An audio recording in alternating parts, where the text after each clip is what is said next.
So tell me, how did you develop Infect and sort of the challenge in resurrecting poison? The challenge in resurrecting poison was twofold. First, Mark Rosewater, as if you've ever read one of Mark's articles, he talks about just getting poison back into Magic to begin with. He tried year after year to be like, okay, I want poison to come back, and I want poison to come back. It's like, no, Mark, no poison. And every set, every design cycle, he's like, maybe this is the time poison will come back.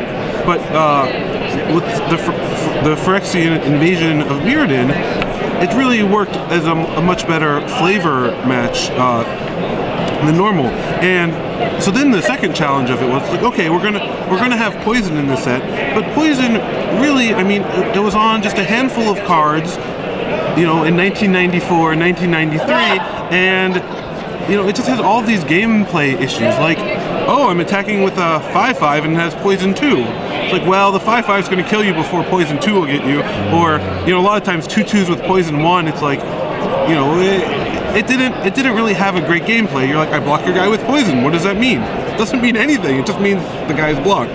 So the real breakthrough, I think, for poison was when we're like, okay, it's like, what flavor-wise makes sense? Like, if he poisons your creatures, that is the breakthrough. And Wither from Shadowmoor, combined with poison, changing the rules of it slightly, really made for a much better play experience, because now, oh, you're attacking with a 3/3 infect creature. Well, do I block it? Am I gonna let my guy wither away, or am I gonna take 3 poison?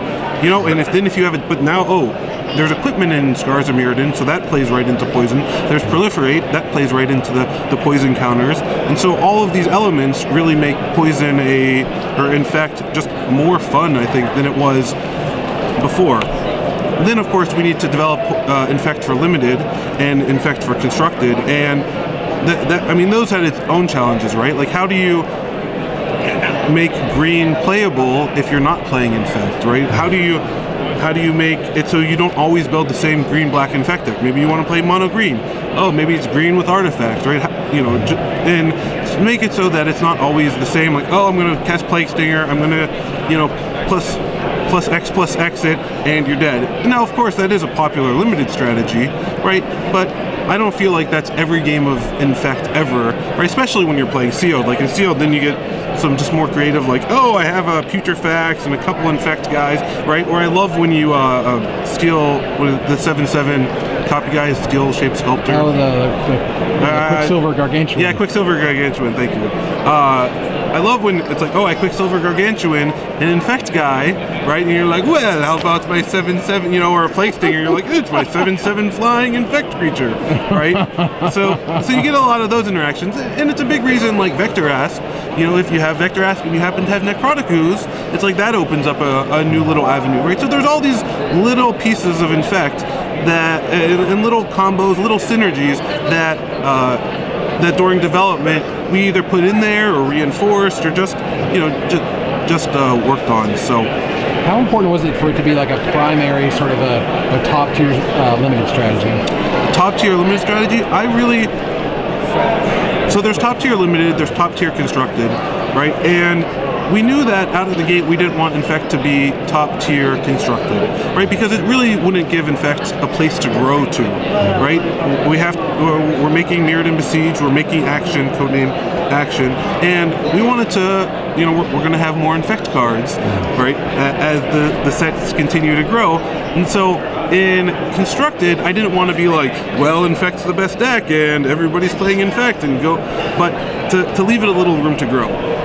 Now, that being said, at the same time, if you look at how Allies was received initially with Zendikar, Allies was, it wasn't a constructed deck yet because Worldwake hadn't come out, and it really wasn't, you could play it in Limited, but it wasn't necessarily a great limited strategy, and so I think because of that, Allies sort of didn't rise in popular opinion particularly much. There were some niche players who loved it, and Allies I think are tons of fun. So I didn't want Infect to have that fate either, right? I wanted it to be like, well, okay, it's not, it's a playable deck in Constructed, it's not a top tier deck in Constructed yet, and so was that leaves limited, and so I really worked to make sure that Infect and Limited had a place. Like it's half of Green's identity, it's half of Black's identity, and because of that, I wanted to make sure that it wasn't like don't play Green, don't play Black, right? And so I really worked to. I mean, that's a big reason you see the plus X plus X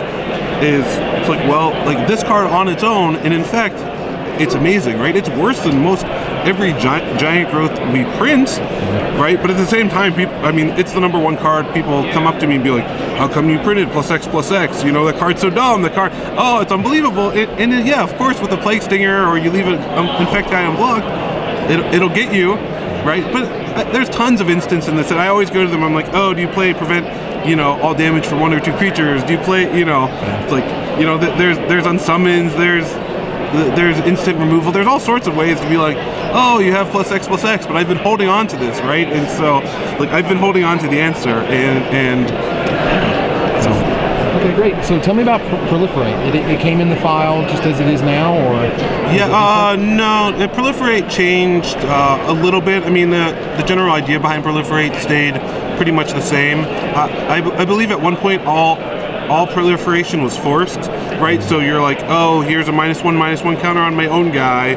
I need to move it down, or, you know, there wasn't as many options to it at different points. I mean, when we build a mechanic, we tested a lot of different ways. We really like to give our mechanics a run through. And it's like, oh, you know, is this the best way to do it? Occasionally, you find the perfect match, right? Metalcraft was always 3 artifacts, right? Just like we tried it at 3 artifacts, and I really liked how it played. But most mechanics, they go through little tweaks and little, you know. Infect, I think at one point passed on, you know, where we talked about having Infect go like, oh, my guy has Infect and hits your guy, now your guy gains Infect, you know, and little things like that. And we'll try that for maybe a day, maybe a play test, and say like, you know, see if it catches on, see if there's anything there. But Proliferate, I mean, really the biggest change, I scaled back a little bit on the number of Proliferate cards in the set. I mean, as you notice, there's Steady Progress is the common Proliferate card. A lot more of the like Thrumming Bird, I believe, used to be common, and I sort of pushed up the Proliferate cards in rarity somewhat because I really enjoy them, but I really enjoy them in the casual Johnny sense, and I did not want it to be like every game was just like, you know, it's like playing Fallen Empires where you're like, I have 17 thalads out, and you're like, do. You know, I don't like that gameplay of, I have 35 dice out, and I need to rotate each one, and oh, you have some dice, I'll rotate your dice, and so I didn't want too much of that. So because of that, I pushed it up in rarity over the course of development. Yeah, that sounds good. And you were talking about Metalcraft, and Metalcraft started at 3, felt good, then. Yeah, Metalcraft came from Mark Lobus. So Proliferate and Infect were both Mark Rosewater, but Mark Lobus came up with Metalcraft. And originally Metalcraft, I think, was a mechanic that cared about how many permanents you had in play in his original implementation, but we were looking for something that had the feel of Affinity, the feel of like, oh, I really want to have a lot of artifacts in my deck like Affinity does, but not be as broken as Affinity, right? And so the design team during Divine took Mark Lobus's original mechanic, tried it at 3 artifacts, and instantly it was just a good feel. Like 3 artifacts, you think, this is so easy, of course I'll have 3 artifacts, right? Like, and I'm sure that's a lot of people's reaction the first time they read Metalcraft. And then over the course of gameplay, you know, you can't believe how many times you have 2 artifacts out, or you have exactly 3 artifacts out, and they come with an artifact destruction spell. And so I really like that it's easy, achievable goal that you're not always doing, right? And so that to me is a great place for Metalcraft. Absolutely. All right. So, what are some of your favorite designs from Scars?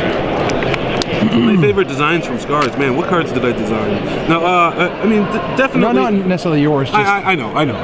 but of course, like, well, my favorites. I mean, definitely Mox Opal. But by far and away number 1. It was something that I considered an honor when I was the lead developer of Scars. I instantly knew, oh, I get to make my own Mox, right? And so that part of it in the card that, you know, once Metalcraft came into existence, right? It was just such a perfect fit for the Mox and just a really fun card. I really enjoy Sword of Body and Mind. That's just another one that, you know, once again, because to me a lot of it's like, you know, there's a lot of tradition in Magic and a lot of nostalgia, and you know, I remember reading magazines about like, oh, the unbelievable Black Lotus, the unbelievable Sinkhole, right? And so anytime that you can, you know, and of course both the original Mirrodin swords are both fantastic. You know, they're Commander staples, and they're Commander staples, and they were also good. You know, they've also been good in Extended Legacy, Standard, whatever. And so the sword, and I knew right away it was going to be from the vault. Right, and so those things really just, and the card came together in a fun way, so I really enjoyed that. Another card I really love, Mere Battlesphere. Like Mere Battlesphere to me, like I follow the Great Design. I follow the Great Designer Search, and to me, it's like a card that I could see, like, you know, everybody at home being like, I made that card, you know, like once upon a time, right? Because it's just goofy and it's fun, and you get lots of mirror, and like, what are they doing? Oh, they're operating the Battlesphere, and you know, and so it has a really fun flavor, and you know, you can't. The mistake I often see amateur designers make is every card is Mere Battlesphere to me, right? And you can only have a 1 or 2 or 3 of those in a set or in a block, right? Just like, I was like, let me, does this and that. Upside. Right, yeah, and just, you know, the number, like the font is, you know, like in German, I'm sure it like overflows off to the sides or whatever. But I just really enjoy how the Mere Battlesphere came out. It blows my mind that is now a vintage staple. That is the card that you should go tinker for now instead of Inkwell Leviathan. Yeah, well, I made Inkwell Leviathan in Conflux too. Yeah, I mean, that's one of the great things about developing an artifact block is, you know, artifacts are just universal, right? You're like, oh, is Platinum Imperium? Do I want it instead of Platinum Angel? Maybe I want Wormcoil Engine. Maybe you know, I mean, you know, if you're saying like, oh, this card's better than Sundering Titan in situations, it's like, that's pretty cool. And I think that the open-endedness of artifacts really let you do more with the older formats and just and have fun with the older formats. That's great. All right, so let's talk Planeswalkers. Sure. Give me the Venser rundown. So Venser, the big thing with Venser is, so I sit right across from Mark Rosewater. I sat right across from Mark Rosewater before I went up into organized play. And every day Mark Rosewater would be like, he's the master teleporter. Venser is the master teleporter, he'd tell me. Because on all the Planeswalkers, since they have, you know, a number of unique abilities, it's like, oh, how much are we, you know, painting a picture where like ability 1 and ability 2 and ability 3 need to all, like, you know, tell a fun little story, and how much is it like, well, like Venser is the master teleporter, like, you know, all of his abilities should be about teleportation, regardless of maybe if they play together well or not. So there was a lot of that struggle going on. The middle ability was the big one to change over time, and that really came down to, it's just like Eric Lauer, when we were talking about it, he's like, it's a spell teleportation from Legends, right? And so it's like, all right, it's like he's the master teleporter, there's a spell in Magic called teleportation, it seems like he should be able to cast the spell teleportation,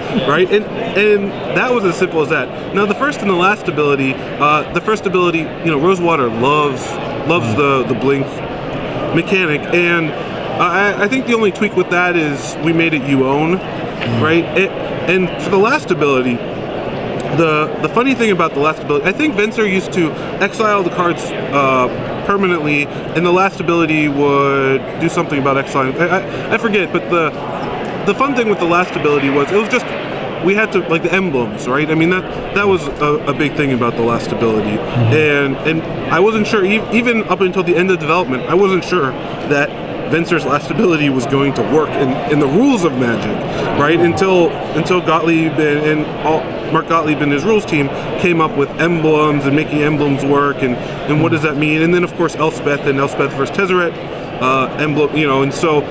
But yeah, just until the end of development, I really wasn't sure, like, that I wouldn't need to scramble and find a new ultimate, because that ultimate had been on them for, you know, a long time, right? We had tried it out, and it's really fun. Like when you're doing it, because it's actually one of the ultimate. I love it. It's an ultimate. You feel like, oh, when they do that, there's no possible way I can win, and actually you can still beat them. It's just really tough.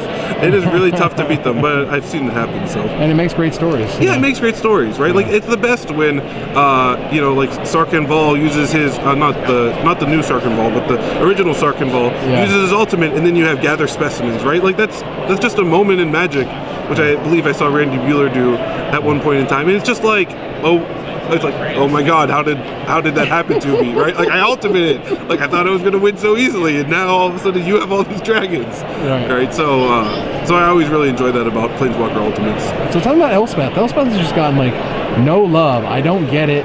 She is so good. What happened? I think Elspeth. She just needs some time. She needs some time to age and get into the metagame, and I think there's definitely a chance that she's gonna, make a comeback in terms of constructed play. I mean, Elspeth has this challenge of there's Gideon in the format, there's Baneslayer Angel in the format, right? There's all these, of course, there's Jace if you're looking to play like that style of deck, right? Because you're like, oh, I'm going to be blue-white control or whatever, and so Elspeth, I think she just needs to find her home. Like, maybe there's going to be a soldier deck that comes around that could use her, but I mean, I thought I positioned her in a place where she's pretty powerful, right? And you can Wrath, Disc, whatever you want to call it, the turn after she comes into play, and still keep a lot of the good stuff that you've accumulated if you're playing a token deck. And it just hasn't happened yet, I guess. And I mean, like I tried to make all three Planeswalkers in Scars, viable and fun. So yeah. Did she change in her development at all? Did she come in with those numbers, stay with those numbers? I mean, mana cost, all these things are so important. She used to be -3 to make the soldiers. I think she was -3 to make 4 soldiers, and I made her -2 to make 3 soldiers. Because then I think she became -3 to make 3 soldiers, because, well, people love the numbers lining up. But then I didn't think she was powerful enough, and so I made her -2. Also, like, you can get a couple of uses out of her. I don't believe she originally disked the turn following her coming into play, but I did that too. One thing that was really controversial in R&D is just the +2. Like, +2 on Jace, really, really powerful, right? +2 on Elspeth, I mean, her ability isn't as good as Jace's for that.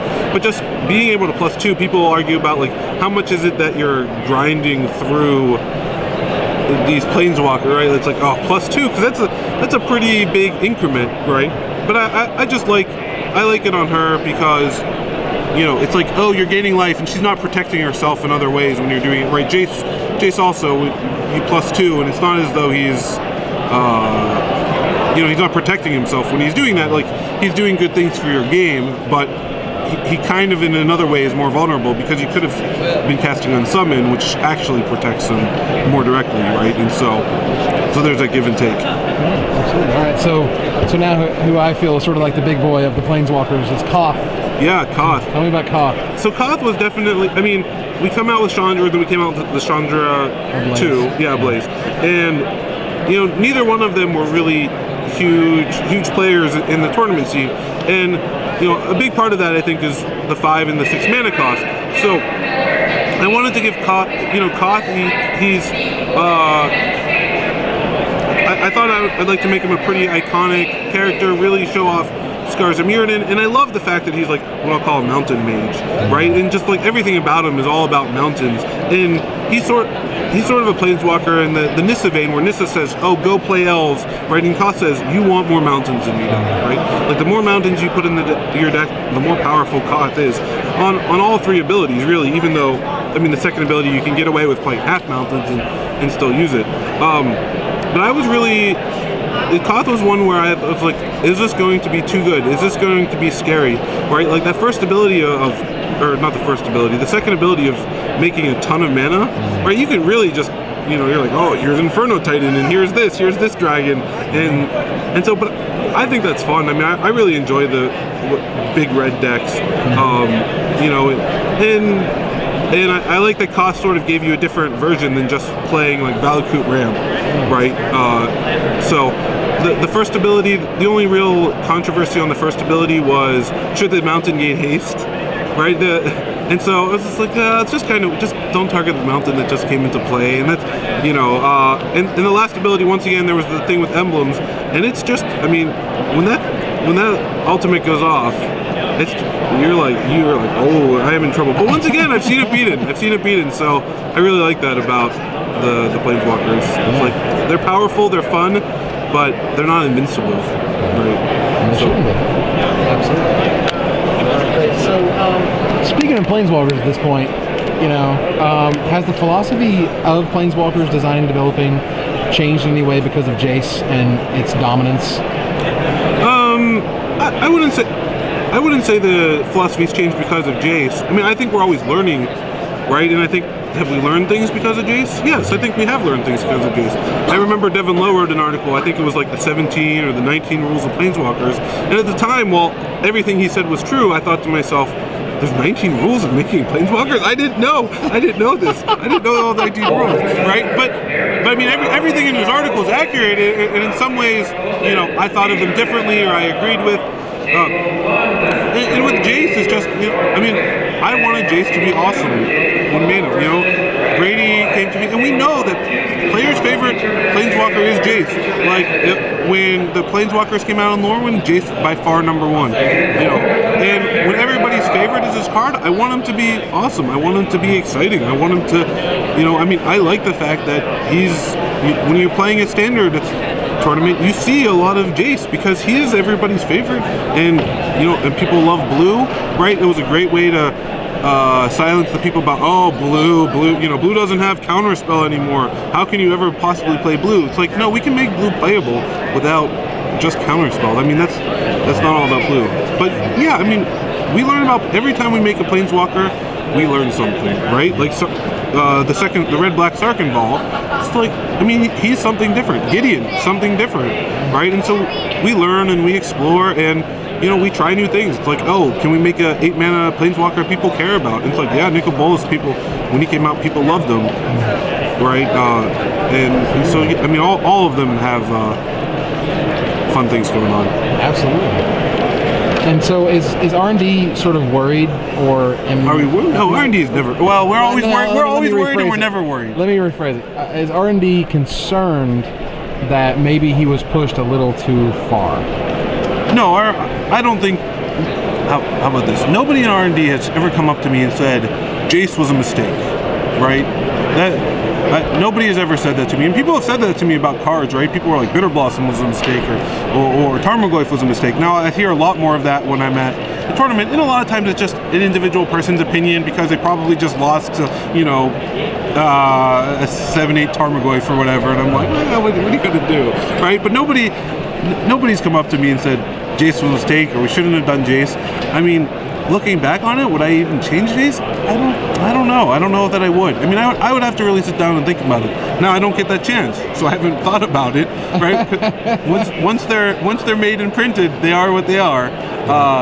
But look, we want it. Like I said, people love Jace, and I wanted Jace to be awesome, and he is awesome. So that's great. Yeah. Absolutely. So as for the format, I feel like Magic right now is currently in sort of like a battle cruiser Magic mode, where we do stuff, and then all of a sudden here comes the big daddy. Right, here's Primeval Titan, here's Wormcoil Engine, and here's Demon Death of Demon's Gate, whatever that guy. Sure. Vampires. I mean, either way, all I'm saying is like huge monster of pain finishes the game. Like, huge monster of pain finishes the game. That sounds like the Rise of Eldrazi tagline if I've ever heard one. So yeah, I mean, there's definitely a lot of that going on, right? Wormcoil Engine is it's among the top 6-mana artifact creatures ever printed, right? Like there's it and Duplicant. I mean, there's not that many that go in there. The Titans are among the best 6-mana creatures we've ever made. The permission isn't nearly at a high enough level to stop these big expensive guys. But yet at the same time, I also look at the tournament environment. I see a lot of red-white being played. I see a lot of vampires being played. Right, decks that have the majority of cards at 1 and 2 mana, with maybe a 3-drop or maybe a 4-drop, but in general they're just cheap beat down decks, right? Elves elves feed into these Primeval Titan ramp decks, right? And one of the things I've always enjoyed is it's not as though you start the game of Magic at 6 mana or 8 mana, right? You don't have Valakut's not online on turn 3, right? Primeval Titan, sometimes you do get him out on turn 3, but that's probably because your opponent didn't have a Lightning Bolt and didn't have a Mana Leak or didn't have any number of cards to stop you that particular game. So. 6 mana cards to me, the 6 and 7 and 8 mana cards, they make for fun Magic because they are powerful when you get them out. But I know I've been sitting there looking at Emrakul being like, 15? What? I'm at 2 mana. I'm at 2 mana and this guy costs 15. What am I doing with this in my deck? Right? Now, of course, the next game you're like, well, it was turn 5 and I had out Emrakul and, well, look at me, I'm so fancy, right? But I mean, I think to me that's the ebb and flow is part of what makes Magic really fun. Yeah, absolutely. So, Magic Player Rewards has passed on, and is there anything that we can look forward to? Is there anything to replace it? You Give have us some hope. You have a lot to look forward to. I mean, with Magic Player Rewards, it's like, it was a significant cost, and we just didn't feel as though we were getting enough bang for the buck. And we really want to encourage awesome programs and awesome sets and we want everything about our game to be as great as possible. And for me personally, looking back at Magic Player Rewards, it was a nice program, but at the same time, we do a lot of promo cards, right? Sure. You go to the pre-release, you get a mythic. You go to the release launch party, you get a promo there. You get promos at game days. You're gonna go, there's the buy a box promo program. There's, if you're a judge, you get promos for being a judge. And there are lots of different ways we use promos. And so we really wanted to look at like how we're using our promos and to make sure that we're using them in the best ways for everybody, right? For me, the Magic Player Rewards program, I always say, it's like, oh, I played in some events and 6 months later, some foil powder cake showed up in my mail. Like, what is this even for, right? And so it didn't have enough, for me personally, enough of a direct connection to really be worthwhile. And so we're just going to look for programs that are worthwhile and that people like even more than Magic Player Rewards. Now, and just to be clear, it wasn't as though we're like, well, no more Magic Player Rewards because of X program that's coming out or Y program that's coming out. But, we're going to use our time and energy and resources to make Magic the best experience possible for the players. And that's, and so sometimes that means, a program that you like or a program you enjoy is going to go away. But, I think with our track record of doing awesome things and making awesome Magic sets, that at the end of the day, you should believe there's going to be more awesome stuff down the line. Absolutely. So, talk about MTG Commander. Commander, awesome. So, every couple months, everybody in Magic R&D gets together and we go down to a downstairs room and there's a projector set up. And you get to see giant Magic cards projected onto the wall. Giant, right? If you've ever seen massive multiplayer Magic, they're even bigger than those cards and they're projected onto the wall. And so we just had the Commander slideshow, it's called, and you get to talk about the cards and we debate them and maybe a name gets changed or a piece of flavor text, right? But in general, just during that whole slideshow, I was in awe of Commander. The new cards in Commander are going to be tons of fun. There's new generals, right? That the decks are built around, and so I think that's just going to be a really fun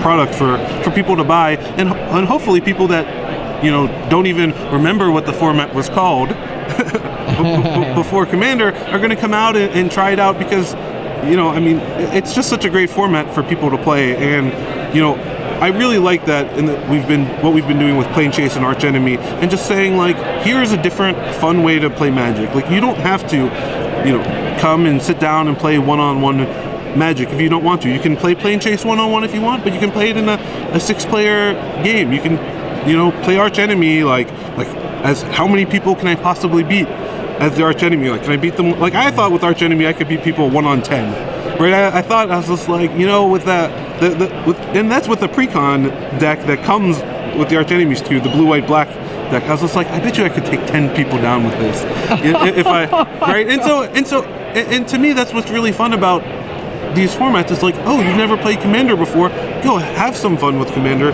try out these new cards. I mean, there's a lot of cool cards in there. There's some great reprints. I'm just really excited to see for people to try it out. Yeah, absolutely. It's interesting.